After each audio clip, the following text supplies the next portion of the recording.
안녕하십니까, 레필입니다. 11월 25일 두산 에너빌리티 보도록 하겠습니다.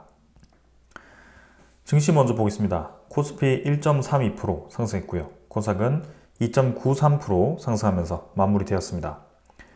자, 오늘 외국인 투자자는 740억을 매도했고요. 기관 투자자는 4,500억을 매수하면서 오늘 기관 투자자 위주로의 매수세로 코스피가 상승하였습니다.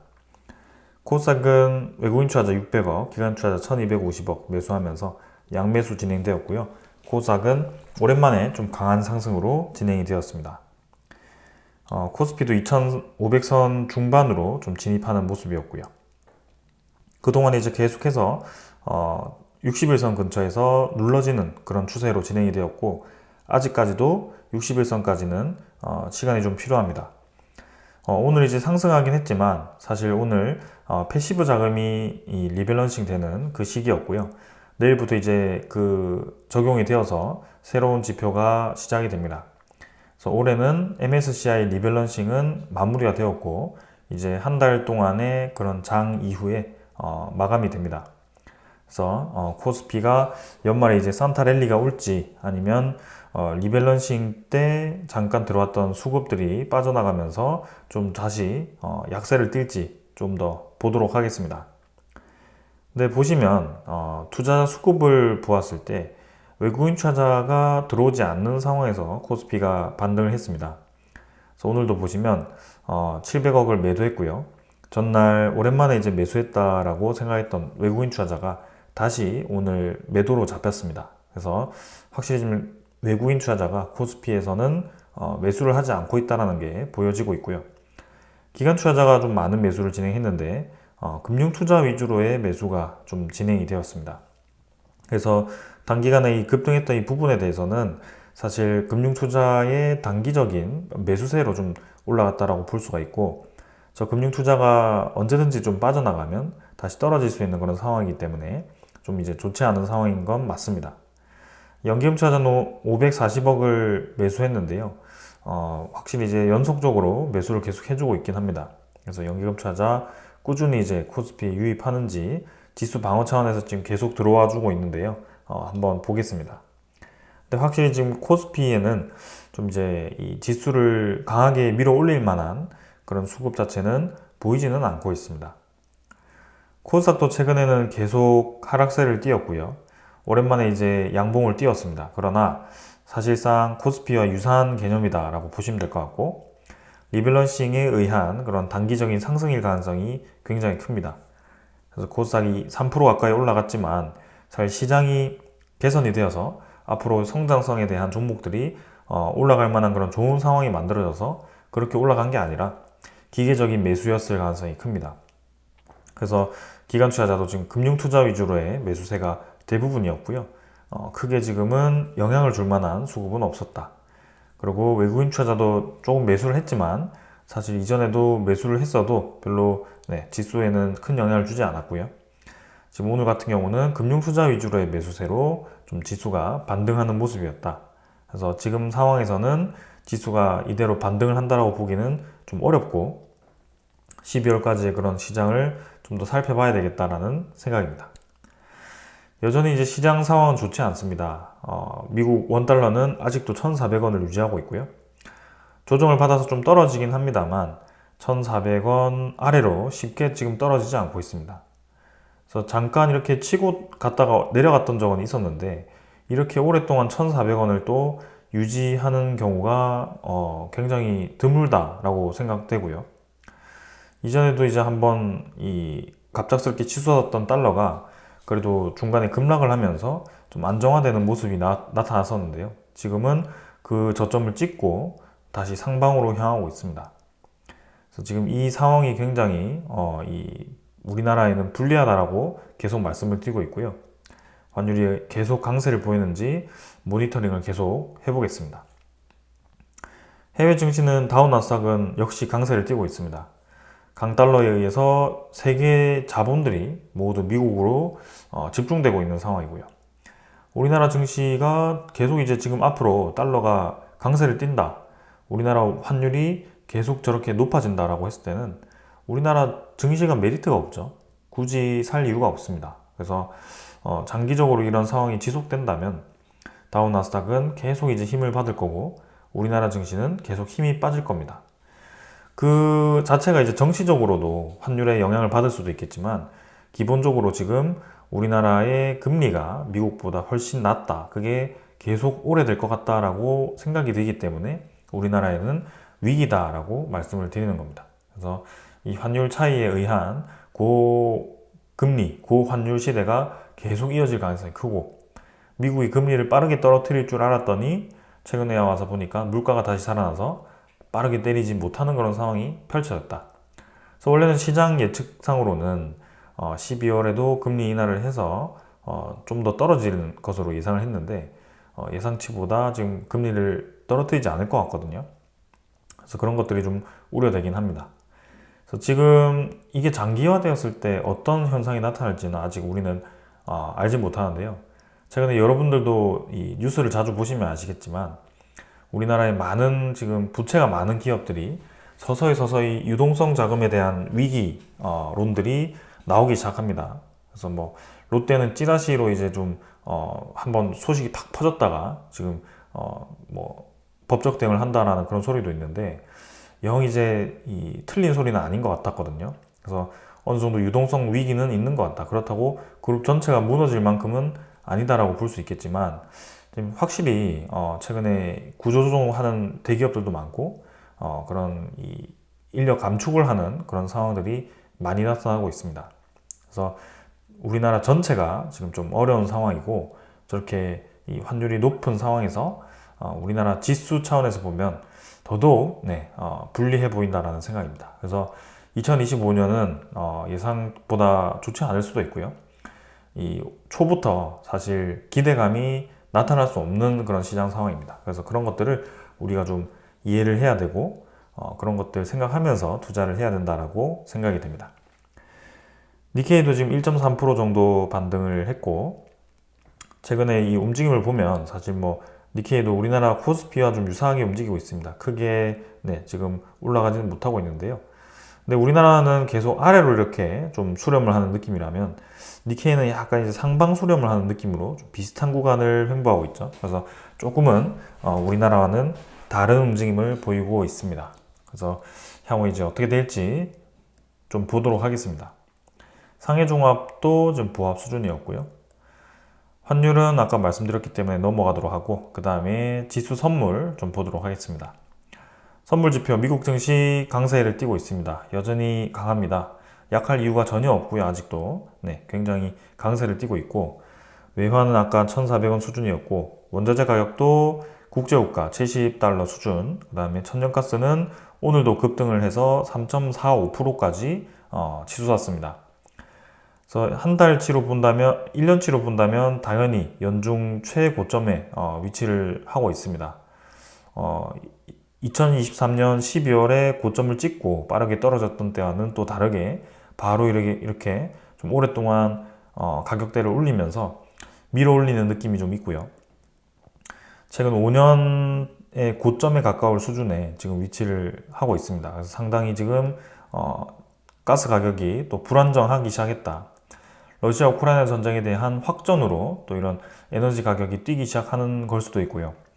만약이라도 이러한 이제 2021년, 2022년 때와 같이 가스 가격이 이렇게 급등을 하게 될 경우에는 우리나라도 타격을 당연히 받을 거고 전 세계적으로 에너지에 대한 타격과 그 다음에 인플레이션에 대한 우려감이 다시 커질 겁니다. 그렇게 되면 금리는 더더욱 빨리 내릴 수 없을 거고요. 고금리로 인해서 부채가 많은 기업들, 부채가 많은 국가, 그 다음에 개인들이 상당히 어려워지는 시기가 아주 장기적으로 나타날 수 있다. 그래서 그러한 이 부채에 대한 트리거들이 서서히 지금 당겨지고 있는 상황이고 우리는 그런 것들을 생각하면서 리스크를 좀 대응하면서 봐야 된다라고 생각이 됩니다. 그래서 이 정도로 오늘 증시 리뷰는 좀 마치도록 하고요. 전체적인 시장 상황이 계속 좋지 않습니다. 이러한 추세가 여러 곳에서 지금 나타나고 있고 그런 것들을 계속 좀 파악을 해보도록 노력을 하겠습니다. 자, 이 정도로 하고 종목으로 넘어가도록 하겠습니다. 두산 에너빌리티 보겠습니다. 50원 상승해서 0.2% 올라갔고요. 22,150원으로 마무리되었습니다. 오늘 시간의 거래는 평소보다는 조금 적은 수준, 비슷한 수준이었고 22,300원으로 마무리되었고요. 150원 정도 올라갔습니다. 오늘 뭐 리밸런싱이었죠. MSCI 리밸런싱 관련해서 패시브 자금이 이제 들어오는 그런 시기였고 26일부터는 이제 새로운 리밸런싱이 적용된 지수로 시작이 됩니다. 그래서 두산 에너빌리티가 금요일에 이제 급등을 했었고요. 그 급등이 리밸런싱 관련된 움직임이었을 가능성이 크다라고 말씀을 드렸고 오늘 이제 당일이었음에도 불구하고 오히려 큰 움직임은 없었죠. 그래서 골드만삭스와 같은 그런 이 투자자들이 아무래도 금요일에 미리 유입이 된 것 같고요. 오늘은 상대적으로 좀 조용하게 진행이 되었습니다. 그래서 거래량도 720만 주 정도로 금요일보다는 좀 줄었고요. 하락 없이 그냥 뭐 조용하게 마무리가 된 것 같습니다.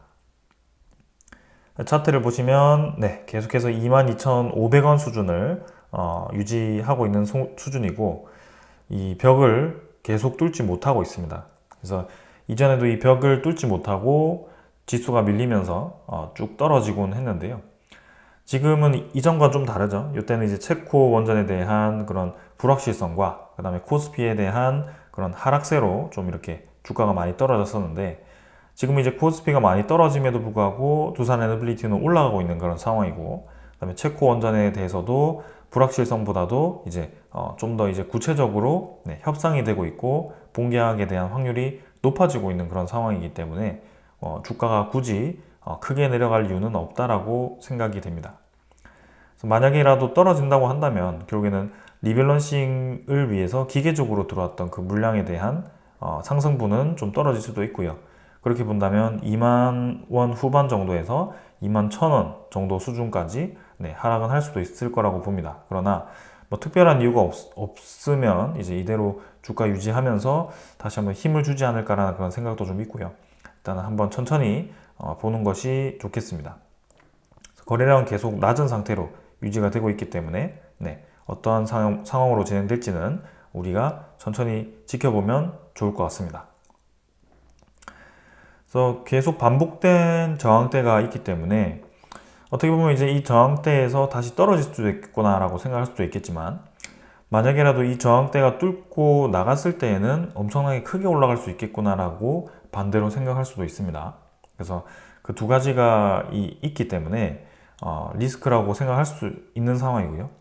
장기적으로 보신 분들이라면 뭐 크게 움직이지 않으실 거라고 저는 생각이 듭니다. 그래서 천천히 이번 주와 뭐 다음 주까지 그죠? 이 12월 달을 좀 봐야 될 것 같고요. 지금은 사실 증시 전체에 대한 불확실성이 큰 상황이기 때문에 에너빌리티가 이렇게 버텨주는 것도 저는 상당히 괜찮다라고 봅니다. 코스피가 워낙 크게 떨어졌기 때문에 지금은 시장은 어렵지만 두산 에너빌리티가 포함된 기업에 대한 이 가능성, 비전이 그 어느 때보다도 좋은 상황인 것 같다라는 생각입니다. 합병에 대한 좀 불확실성도 있지만 그것도 좀 얼마 안 있으면 이제 표결이 시작되고 그게 어느 정도 뭐 찬성이 되어서 혹은 반대가 되어서 진행이 되든 안 되든 결론이 날 겁니다. 그래서 그렇게까지 우리가 거기에 집중할 필요는 없을 것 같고 우리가 생각하는 대로 표결을 하면 될 것 같고요. 그거는 일단 잠시 뒤로 미뤄두고 지금은 두산 에너빌리티에 대한 비전, 그 다음에 시장에 대한 불확실성 요거 위주로 일단 리뷰를 진행을 하겠습니다. 월봉은 지금 이제 한번 쭉 떨어졌다가 다시 치고 나가는 모양새로 아주 좋은 그림으로 진행되고 있고요. 60월봉, 20월봉, 5월봉 모두 지금 이제 정배열이 되었습니다. 그래서 장기적인 하락 끝에 이제 N자 그리면서 치고 나가는 그림이 그려졌고요. 꼭 차트가 이렇게 그림을 그려서 올라간다라고 보기는 어렵지만 과거에 그려졌던 추세는 우리가 분석할 수 있잖아요. 그래서 크게 떨어지던 구간에서 N자 형태로 올라가기는 하는구나 라고 분석할 수 있습니다. 뭐 미래에 대한 데이터는 우리가 완벽하게 예측하기는 어렵죠. 이대로 갈 수도 있고 아니면 다시 한번 이렇게 횡보할 수도 있고 그런 상황인데요. 뭐 천천히 한번 봐도 될 것 같습니다. 다음에 관련 테마들은 오늘 큰 움직임은 없었고요. BHI의 경우도 3% 정도 떨어져서 좀 조정을 받았지만 워낙 최근에 단기간에 강세를 띄었고 BHI 같은 경우는 주가가 단기간에 거의 뭐 2배 이상, 거의 3배 가까이 올라갔던 상황이기 때문에 확실히 지금 이 테마가 주목을 받고 있구나 이렇게 생각을 할 수 있습니다. 그래서 확실한 소식이 나올 때까지는 좀 더 천천히 한번 기다려 보도록 하겠습니다. 이제 11월 말이고요. 올해 한 달 지나면 끝나고 내년 초에는 그래도 체코 원전에 대한 소식이 좀 구체적으로 나오지 않을까. 3월에는 본계약이 진행되니까 이제 얼마 남지 않았다 이렇게 생각할 수 있겠습니다. 자, 그 다음 이제 공매도 잔고 한번 살펴보도록 하겠습니다. 공매도 잔고는 135만 주입니다. 그래서 전날 대비해서 10,000주 정도 감소를 했고요. 뭐 크게 변화 없었기 때문에 넘어가도 될 것 같습니다. 최근에는 뭐 조금 증가해서 진행되고 있는데 마찬가지죠. 뭐 주가에는 큰 영향 주지 않고 있고 뭐 기계적으로 늘어났다가 줄었다가 계속 반복하는 것 같습니다. 그 다음은 대차장고 한번 살펴보도록 하겠습니다. 대차장고는 최근에 마찬가지 뭐 조금 이제 증가하는 모양새인데요. 1270만 주. 사실 뭐 오늘 지금 데이터도 상환 체결 상위 종목에 위치하긴 했지만 사실 뭐 거의 증가하지 않았습니다.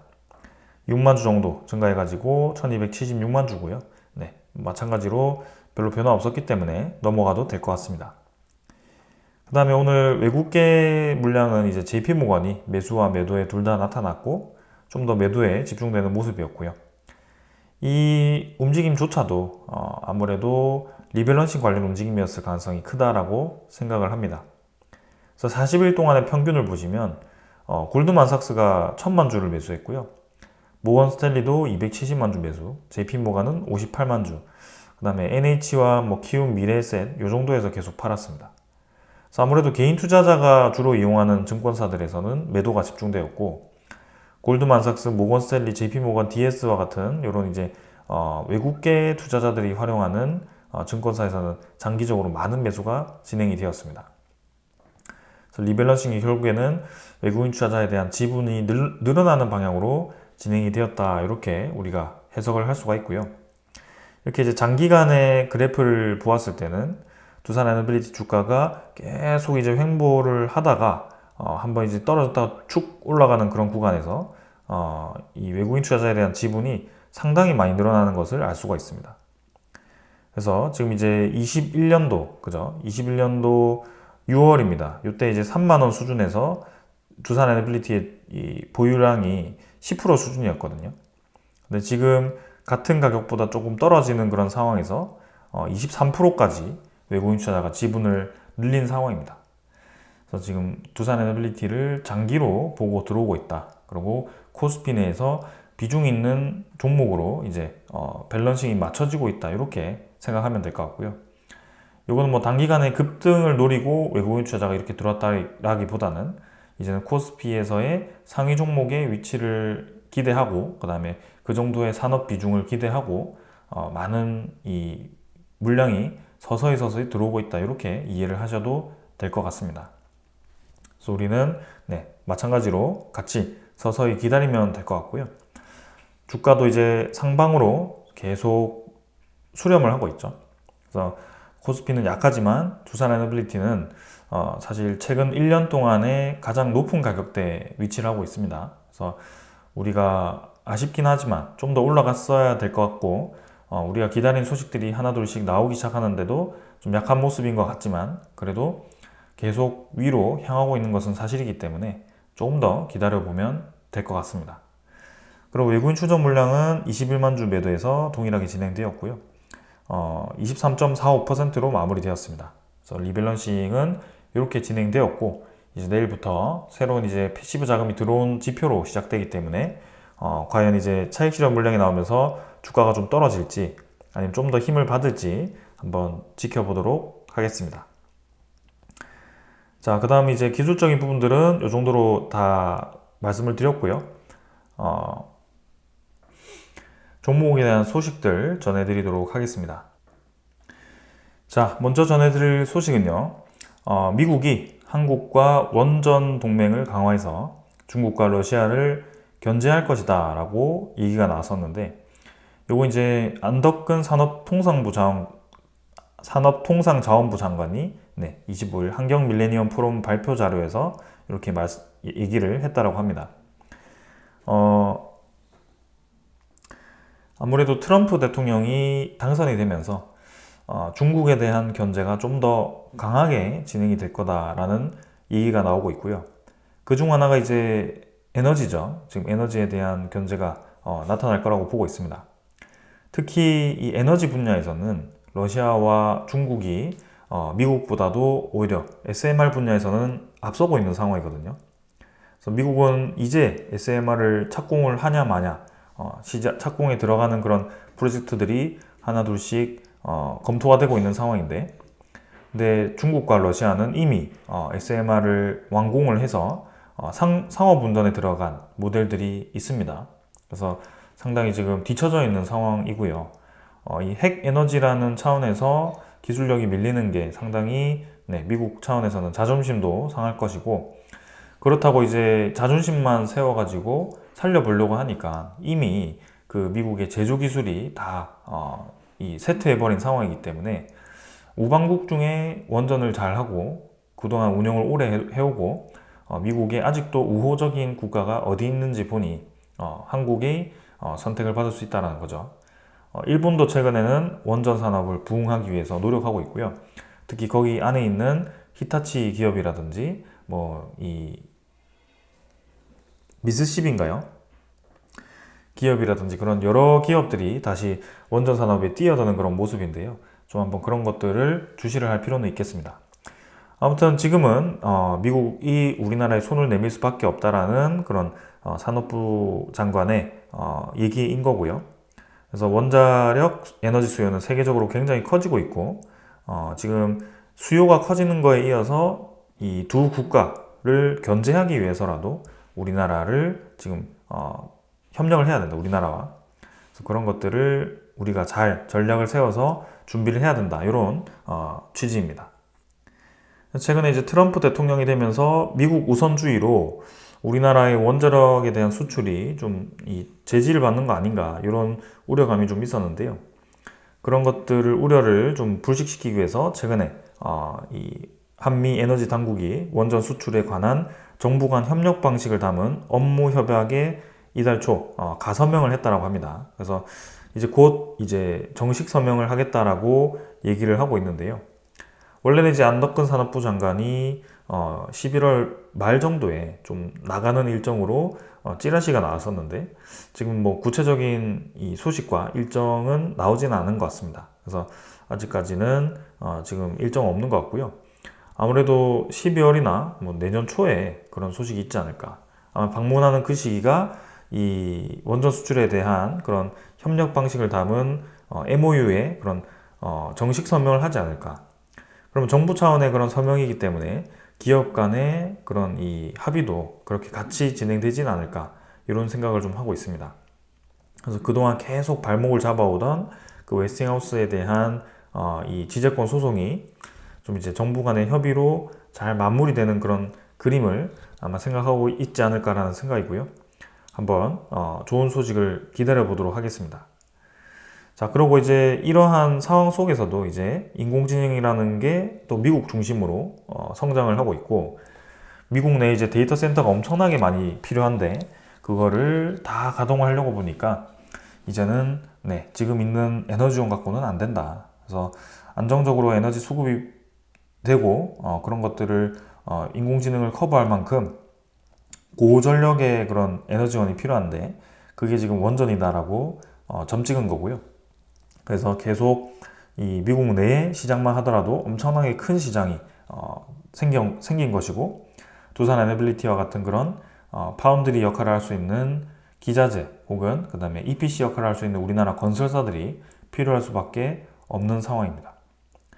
트럼프가 지금 이제 석유랑 가스 같은 거를 이제 많이 생산해서 좀 이제 대체 에너지원의 수요를 이걸로 커버하겠다 이렇게 얘기도 하지만 사실 석유와 가스만 쓰지는 못하겠죠. 그래서 적절하게 이제 여러 에너지를 쓸 텐데 결국엔 트럼프가 중요하게 지금 보고 있는 것은 친환경보다는 석유, 가스와 그 다음에 친환경 내에서 있는 원자력 에너지에 대해서 생각을 하고 있는 겁니다. 그 이유는 결국에는 에너지에 대한 경제성 때문이죠. 그래서 그 경제성을 극도로 높이겠다라고 하는 것이 트럼프의 전략인 것이고, 그게 지금 우리나라의 수혜로 작용할 가능성도 있다라고 보는 것입니다. 트럼프 임기 내에 이제 석유라든지 LNG를 수입을 늘려서 우리나라는 원전 수출에 대한 협의를 하는 그런 이제 윈윈 전략을 펼칠 수 있다는 것이 이 안덕건 산업부 장관의 요지였습니다. 그래서 한번 기대를 해보겠습니다. 지금 이제 11월 달은 이렇게 넘어가는 것 같고요. 12월이라도 좀 좋은 소식이 빠르게 들려왔으면 하는 바람입니다. 그리고 이제 챕코 대표단이 지금 이제 29일에 창원을 방문해서 방산과 원전 협력 방안을 논의한다라고 하는데요. 지금 우리나라에 이제 2주 동안 방한을 해서 지금 머무르고 있는 상황인데, 그 머무르고 있는 이 대표단이 여기 방문을 하는 것인지 아니면 새로 체코에서 또 들어오는 것인지 한번 또 봐야 될 것 같습니다. 지금 이제 한 12일 정도에 들어왔기 때문에 곧 이제 2주가 거의 다 돼가는데, 일단은 29일에 창원에 방문을 한다라고 하고요. 구체적으로 방문 기업에 대해서도 언급이 되었습니다. 현대로템, 하나에어로스페이스, 그리고 두산에너빌리티를 방문해서 이렇게 협력 방안을 논의한다라고 하고요. 체코 총리와 그 다음에 체코 투자청장 등이 이렇게 10명이 29일에 방문을 한다라고 하니까, 아무래도 지금 국내에 있는 60여 명의 그런 방문한 이 인원들이 아니라 새로 이제 10명이 또 온다라고 하는 것 같습니다. 그래서 체코 전 총리와 또 이렇게 투자청장이 직접 오는 만큼 두산에너빌리티의 방문은 상당히 의미가 있을 거라고 생각이 되고요. 계속 이제 이 체코 원전에 대한 그런 이 불확실성들을 키우는 소식들이 최근에는 좀 잠잠해져서 이제 이참에 웨스팅하우스와 그런 해결도 되고 미국과의 협력도 MOU 체결을 함으로써 정식으로 이제 진행을 해버리고, 체코에 대한 그런 본계약 체결도 일찌감치 진행을 하는 것도 상당히 좋을 것 같은데 한번 기다려 보도록 하겠습니다.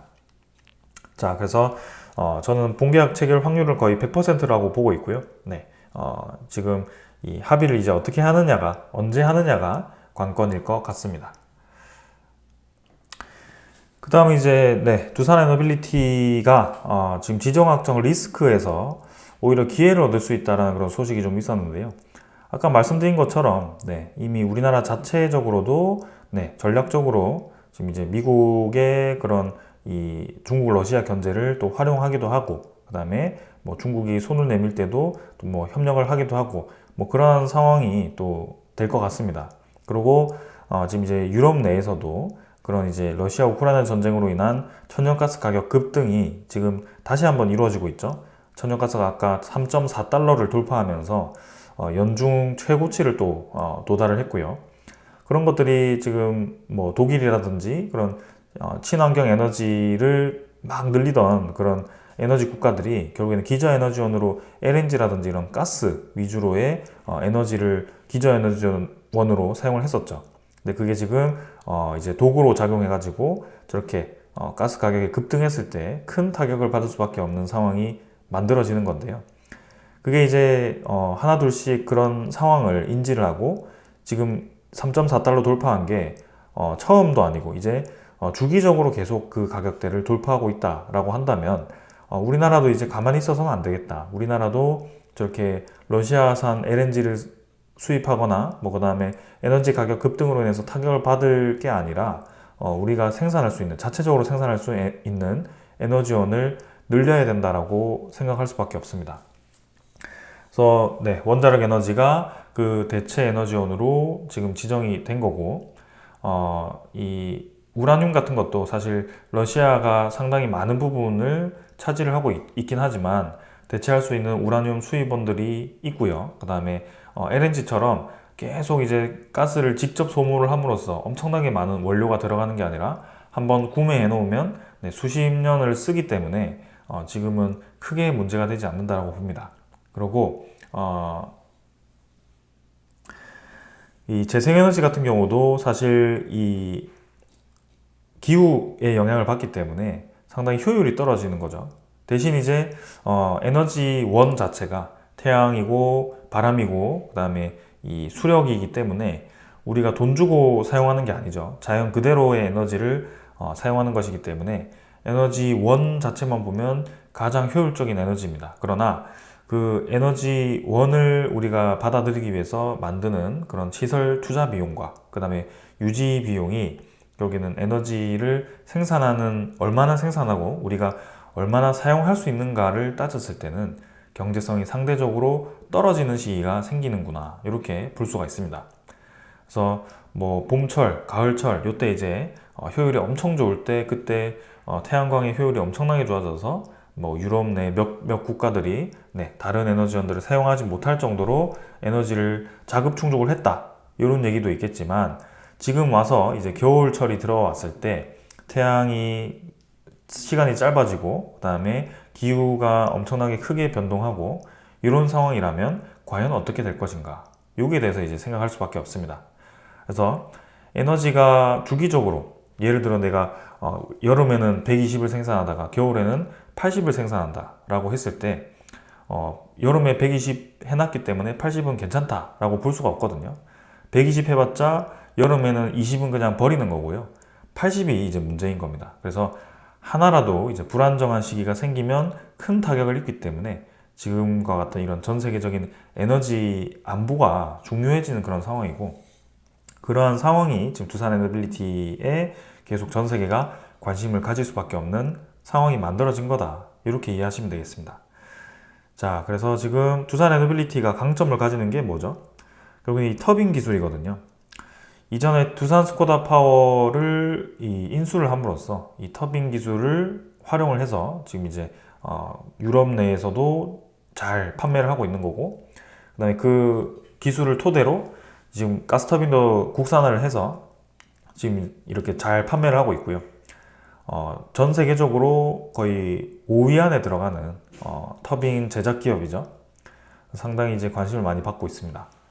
체코뿐만이 아니라 이제 유럽 내에 여러 국가들이 관심을 가질 수밖에 없는 그런 상황이 만들어졌다라는 것이고 지금 그런 것들을 다 생각해 본다면 앞으로 두산 에너빌리티의 가능성은 무궁무진하다라는 것입니다.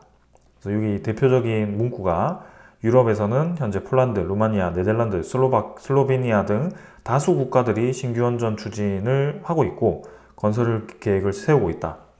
체코 원전 수주를 발판 삼아서 유럽의 다른 나라로 진출하기 위해서 유럽에 위치한 두산 스코다 파워 역할이 커질 수밖에 없다. 그리고 미국 시장에 대한 전망도 밝기 때문에 미국의 협력 제한 가능성이 굉장히 높다. 그래서 아까 제가 앞서 말씀드렸던 내용들과 다 연결이 되는 내용들이고요. 이런 것들이 저의 개인적인 생각이 아니라 뭐 이 김치국물을 마셔서 엄청나게 뭐 좋은 그런 예상을 하면서 허풍을 뱉는 게 아니라 어쩔 수 없는 그런 세계적인 흐름, 어쩔 수 없는 에너지원의 필요성, 그런 에너지 안보에 대한 그런 전 세계적인 흐름, 중요성, 그 다음에 에너지의 필요성, AI와 같은 그런 산업의 고도화로 인한 에너지의 필요성, 이런 것들이 계속 두산 에너빌리티가 가지고 있는 기술력이 필요하다라고 하고 있는 겁니다. 그런 상황을 우리가 해석을 한 거고 이해를 한 거고 그래서 두산 에너빌리티가 필요할 수밖에 없는 이유를 우리가 파악을 한 거고 그래서 주가가 당연히 올라가야 된다라고 기다리고 있는 그런 상황입니다. 그래서 조금 더 참고 기다리면 더 좋은 상황이 만들어질 것 같은데요. 합병에 대한 이슈가 과연 어떤 영향을 미칠지 한번 또 우리가 봐야겠죠. 그래서 간단하게 지금 이제 두산 에너빌리티에 대한 비전 소식은 이 정도로 말씀을 드리고 합병에 대한 일정, 그 다음에 주가가 어떻게 조금 움직일 것인가 그런 것들 한번 보도록 하겠습니다. 자, 결국에는 정정보고를 6차까지 하고 금감원에서 통과를 시켜줬습니다. 그래서 이 통과 내용에 대해서 뭐 우리가 다 볼 필요는 없을 것 같고요. 결국에는 뭐 다른 이제 기업들이 진행했던 합병의 사례들을 들고 와서 거기에 맞게 비율도 좀 수정하고 그 다음에 합병에 대한 이 사례와 유사하게 우리가 다 만들었다 이렇게 이제 얘기를 한 거고 그렇게 된다면 이제 그 두산 에너빌리티의 이 사례를 부정을 한다면 이전 사례도 다 부정이 되는 것이기 때문에 사실 이제 금감원 입장에서도 어쩔 수 없이 이제 통과를 시켜준 게 아닌가. 그래서 우리가 이 두산 에너빌리티와 같은 이 상황이 만들어지지 않기 위해서는 결국에는 법이 바뀌어야 되지 않겠나 이런 생각도 좀 있습니다. 아무튼 우리에게 중요한 것은 합병에 대한 일정이겠죠. 그리고 감자 비율 다시 한번 살펴보겠습니다.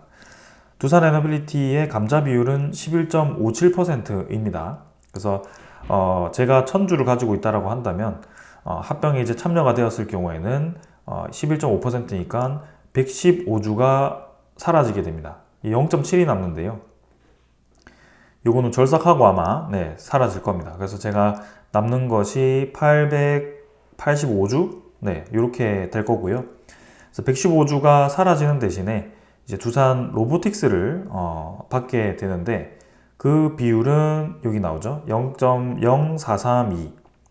그래서 내가 115주가 두산 에너빌리티가 없어지고 43주가 두산 로보틱스가 생기는 것입니다.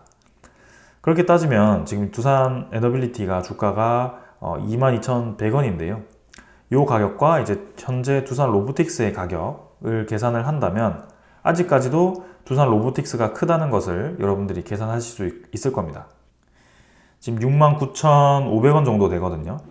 그래서 그러면 두산 에너빌리티 주주 입장에서는 지금 오늘 합병이 진행돼서 감자되고 두산 로보틱스 받으면 우리 주식이 가치가 늘어나는 것인가? 이렇게 생각할 수 있겠습니다. 단기간에는 이제 그렇게 늘어나는 것처럼 보이겠지만 제 생각에는 아무래도 이 가격대를 맞춰가지 않을까라는 생각이 좀 있고요.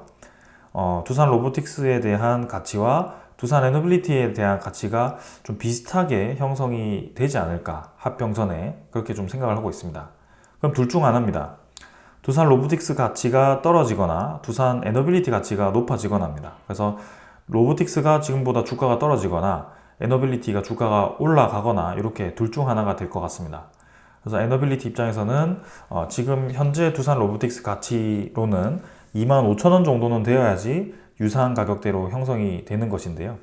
그렇게 된다면 이제 두산 에너빌리티 주주 입장에서는 더더욱 이제 합병에 참여하는 게 좀 싫어질 수 있는 상황이죠. 그렇게 되기 때문에 사실 둘 다 같이 올라가는 게 합병 입장에서는 가장 좋은 시나리오다.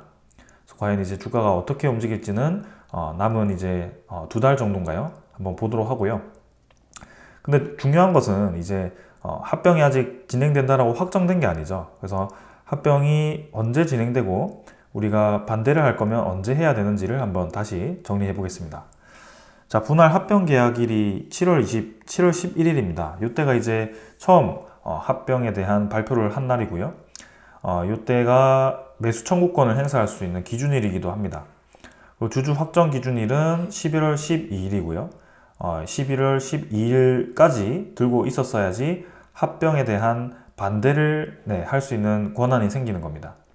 11일까지 들고 있었어야지 매수 청구권을 행사를 할 수 있는 겁니다. 그래서 7월 11일부터 지금까지 들고 있었어야지 12일까지 들고 있었어야지 매수 청구권과 반대를 다 행사할 수 있는 상황인 거고요. 매수 청구권 입장에서는 좀 불리하도록 이 합병에 대한 기간이 많이 끌리기도 했죠. 그래서 그런 것들을 생각하면 될 것 같고요. 합병에 대한 반대 접수 기간은 11월 27일부터 12월 11일까지입니다. 그래서 내일 모레네요. 수요일부터 반대가 가능하고요. 그 다음에 2주 뒤인 12월 11일까지 반대 행사가 가능합니다.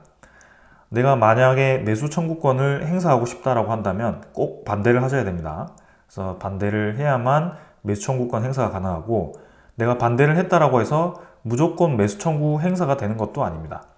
반대를 하고 나서 예를 들어 이제 합병이 진행이 되면 거기서 이제 매수 청구권을 내가 다시 들어가서 이 행사 기간에 매수 청구에 대한 행사를 해야 되고요.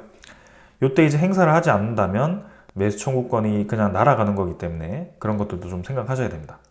근데 지금 주가가 22,100원이죠. 근데 매수 청구권 가격대가 2890원입니다.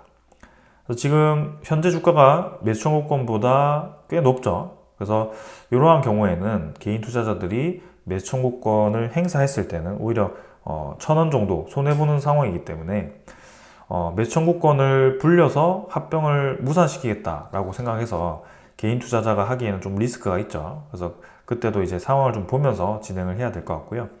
지금처럼 주가가 계속 더 높이 이제 올라가게 된다면 매수 청구권 행사는 사실 좀 의미가 없지 않겠나라는 생각이고요. 결국에는 핵심은 11월 27일에서 12월 11일까지의 반대 행사 기간이 어떻게 되느냐입니다. 자, 이렇게 다 했는데도 결국엔 진행된다라고 하면 분할 합병 기일이 1월 31일이고요. 이때 기준으로 해서 이제 합병이 진행되고, 합병 진행 때까지 이제 거래가 정지가 됩니다. 그래서 거래가 정지가 거의 한 4주인가요? 진행되고 나서 2월 20일쯤에 새로 상장이 되는데요. 그 거래 정지 전에 내가 이제 두산 에너빌리티를 매도를 했다면 합병이 진행되지 않습니다. 내 주식이 감자되지 않은 채로 그냥 매도가 되는 거고요. 그대로 들고 가셔서 2월 20일까지 들고 간다. 그러면 이제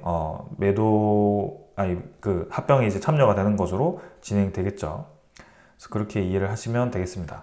자, 오늘 이렇게 간단하게 일정 정도만 살펴보았고, 조금 이제 시간이 지나서 이제 합병에 대한 반대가 시작되고, 그다음에 합병이 만약에 진행되었다고 한다면 만약 참석했을 때 이제 어떻게 될 건지, 그리고 저도 이제 합병이 진행됨에 따라서 이 주가를 두산 로보틱스가 어떻게 맞춰 나갈 건지 그런 것들도 좀 살펴볼 거니까 한번 지켜보겠습니다. 그리고 이제 만약에 합병에 참여되었을 때 우리가 의제 배당에 대해서 생각할 수밖에 없는데요. 그 의제 배당은 두산 인프라코어와는 좀 다릅니다. 그때는 인프라코어가 두산 에너빌리티로 좀 이제 크게 분할되는 움직임이었는데, 이번에는 두산 로보틱스로의 이제 두산 에너빌리티가 일부 아주 작은 부분을 떼내서 인적 분할해서 로보틱스로 넘기는 그 과정에서 약간 같은 사업군으로 좀 넘기는 분위기이기 때문에 적법 이 인적 분할로 된다면 의제 배당에 해당되지 않습니다. 그래서 세금을 내지 않을 수가 있는데요. 그런 것들도 한번 자세히 다뤄보도록 하겠습니다. 자, 오늘 여기까지 하고 마무리하도록 하겠습니다. 감사합니다.